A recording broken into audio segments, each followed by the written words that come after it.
Fala, meu povo amado, meu irmão e minha irmã, meu teólogo seminarista que sempre faz questão de estar aqui para poder responder as minhas dúvidas. E aqui eu quero trazer o questionamento, que é o seguinte questionamento que não sai da minha cabeça.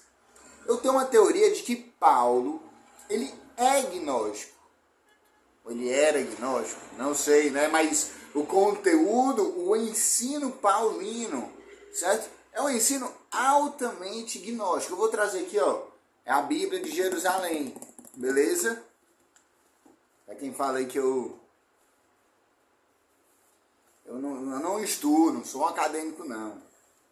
Longe disso. Mas de vez em quando eu gosto de brincar e de fazer os meus devocionais. Eu sou crente, eu sou cristão, viu, meu irmão e minha irmã?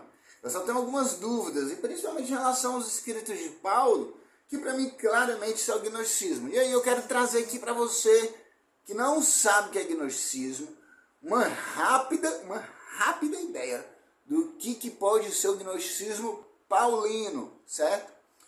No gnosticismo a gente vê que a gente só consegue alcançar a deidade através da gnose, através da sabedoria, através de um estado alterado de consciência, certo? Nós conseguimos alcançar o transcendente. Por quê? Porque nós estamos muito distantes do transcendente. Diferente do que é dito na visão cristã de que Deus está pertinho, o Espírito Santo está pertinho. Na visão gnóstica, pode estar pertinho, com a gnose, mas sem a gnose, todos decaíram e todos estão mortos em seus delitos e pecados. Então, o que é isso senão gnosticismo? A partir do momento que a gente parte do pressuposto que existe uma separação muito grande entre nós e a deidade, certo? Isso é um gnosticismo. Não deixe de ser. Ainda mais avaliando alguns contextos aqui do que Paulo vai trazer acerca da lei, certo? Que a lei, que é através da lei que a lei traz maldição, né? Para quem estuda sabe que Paulo ele fala isso, né? Que o pecado ele só se revela porque nós temos um mandamento, que nós temos a lei, a Torá. Então Paulo, o escrito paulino, ele é muito grego, ele é muito romano. Não tem como não trazer isso. E trazendo o pensamento romano, o pensamento grego da época, por que a gente vai fugir de Platão?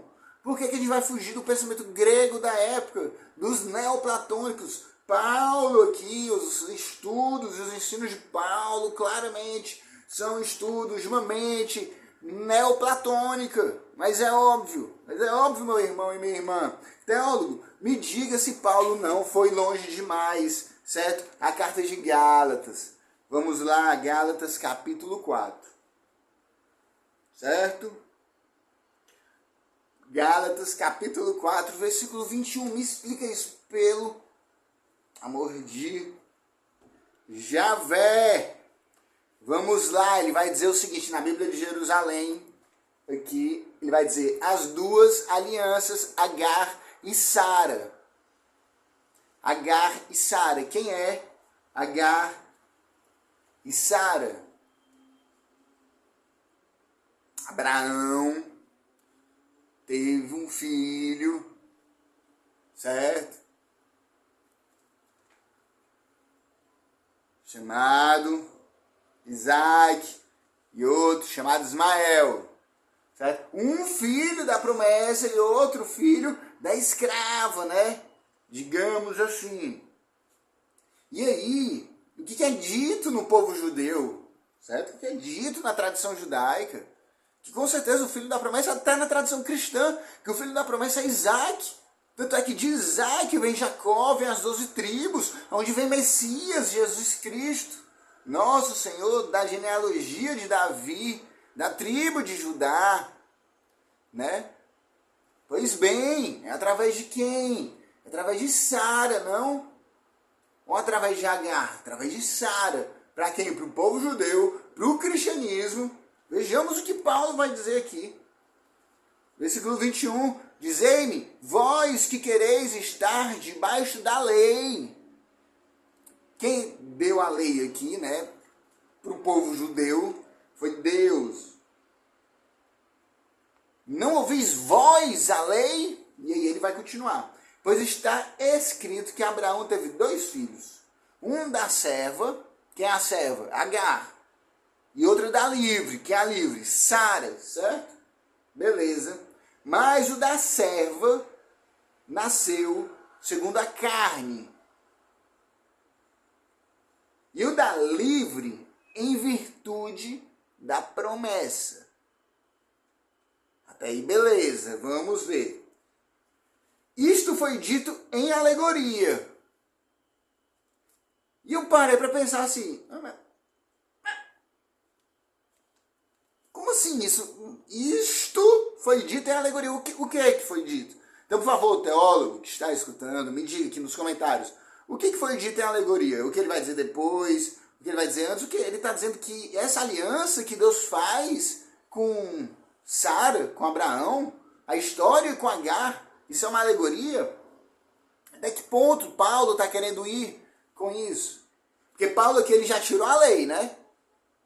Ele já tirou a lei que foi dada a Deus por Moisés. E agora ele está relativizando a impressão minha, ele está relativizando a história de Abraão aqui. Eu não sei, por isso que eu estou gravando esse vídeo aqui, para poder vocês me dar a resposta, por favor. Versículo 24, isto foi dito em alegoria. Elas, com efeito, são as 2 alianças. Como assim? Elas, com efeito, são as 2 alianças. Vamos ver o que ele vai dizer. Uma, a do Monte Sinai, gerando para escravidão. Uma aliança é a do Monte Sinai, gerando para escravidão. O que é que aconteceu no Monte Sinai? A outorga da Torá, crente. A outorga da Torá, a entrega da lei dada a Deus por Moisés, aconteceu no Monte Sinai, certo? Ele está dizendo aqui que uma, a do Monte Sinai, gerando para a escravidão, porque ele faz a comparação da lei da Torá com a escravidão, certo? E ele vai dizer que isso daqui é Agar.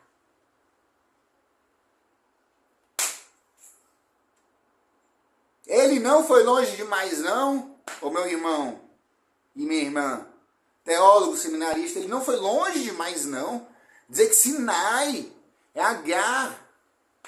Como assim? Como assim, cara? Vocês não se atentam a isso, pelo amor de Deus. Me explica. Porque eu tô confuso.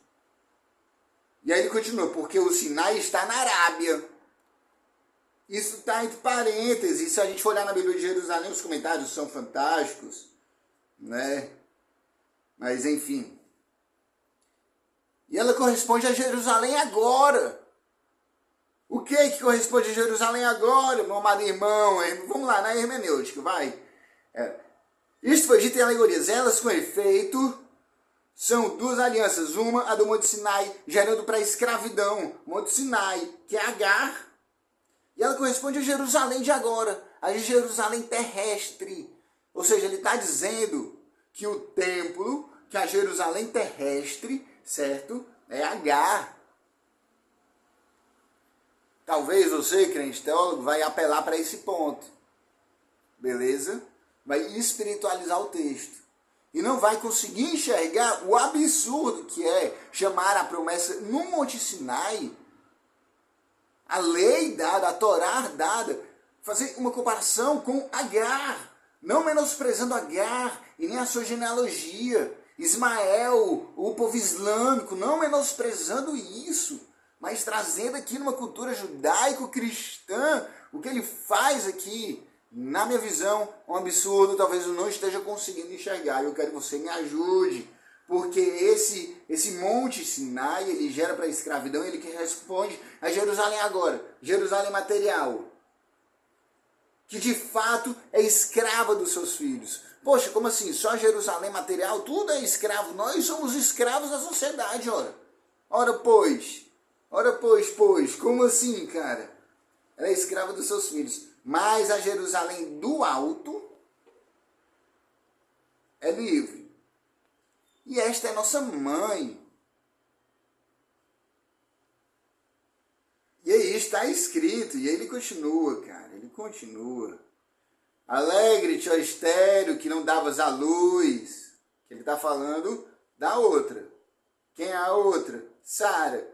Põe-te a gritar de alegria, tu não conhece o que ele traz, nas dores do parto, porque numerosos serão os teus filhos da abandonada, do que os daquela que tem marido. Aí Paulo continua, ora, vós irmãos, como Isaac, sois filhos da promessa. Por quê? Porque a gente é filho da Jerusalém celestial. E aqui ele traz aquele conceito de que enxertou a gente na promessa, certo? Para mim, bem gnóstico ainda. Mas, como então o nascido segundo a carne perseguida, o nascido segundo o Espírito assim também vai agora. Cara, e aqui ele vai continuar. Portanto, irmãos, não somos filhos da serva, mas da livre. Só que para mim, e eu não acredito, eu não sei para você, mas espero que nesse vídeo eu tenha pelo menos conseguido mostrar, ou na minha visão, o absurdo que é, e eu quero saber se é só para mim esse absurdo de Paulo aqui fazer uma comparação. Ele poderia fazer tantas comparações, meu irmão. Ele está escrevendo para Gálatas, né, nem para o povo judaico ali da época, né? Para a comunidade ali dos Gálatas. E ele vai trazer essa comparação de que Jerusalém celestial, porque o povo estava adorando Jerusalém, estava indo para o templo. Qual é a de Paulo aqui? Qual é a de Paulo? Me ajudem. E por que ele compara Jerusalém com Agar? E ele vai dizer pior, a do Monte Sinai. Então ele está trazendo as duas promessas. Na verdade, não são duas promessas. Na verdade, é uma promessa, né? E ele vai trazer a ideia de duas alianças. Mas como assim duas alianças? Porque a promessa que Deus faz, certo, com Agar, ele vai fazer no deserto, né não? Me corrija se eu estiver errado. Ele vai fazer no deserto. São duas alianças, mas a primeira aliança, no começo é só uma aliança, certo? E aí, ele faz no deserto. Só que no Monte Sinai, meu irmão, Paulo sabe disso, porque ele critica a lei, e você sabe disso. Ele está comparando o Monte Sinai, é isso que eu quero, versículo 24. Isto dito em alegoria, primeiro ponto, até onde Paulo está indo? É a primeira pergunta. Segundo ponto, esse lance das duas alianças. E uma é do Monte Sinai, gerando para a escravidão. Não é a lei, não é a outorga da Torá. Como que ele compara a outorga da Torá com Agar? Como?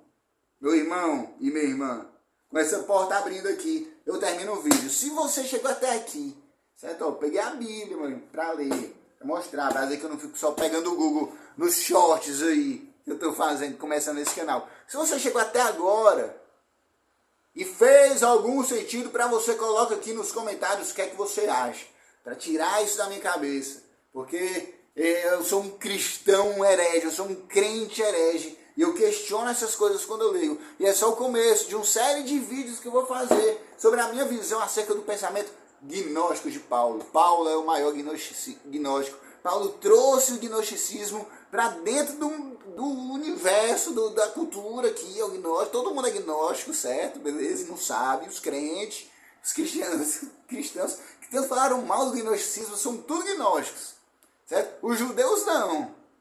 Certo? Os judeus não. Mas nós cristãos assumamos que nós não cumprimos a lei dada por Deus. Ou então a gente tira o Antigo Testamento. Ou então vamos encontrar em Paulo um ensino gnóstico. É a única forma, encontrar em Paulo um ensino gnóstico. Então, começo de uma série de vídeos que farei, beleza? Então, se curtiu, se inscreve no canal para ficar acompanhando essa série de conteúdos, beleza? Dá seu joinha para poder ajudar aqui o cidadão a postar mais vídeos, ficar mais empolgado, certo? E até a próxima, meu irmão e minha irmã. A paz do Senhor para você que é da paz do Senhor. Graça e paz para os presbiterianos aí, né? Fiquem com Deus. Shalom, shalom. Salam aleikum. E até a próxima. Valeu!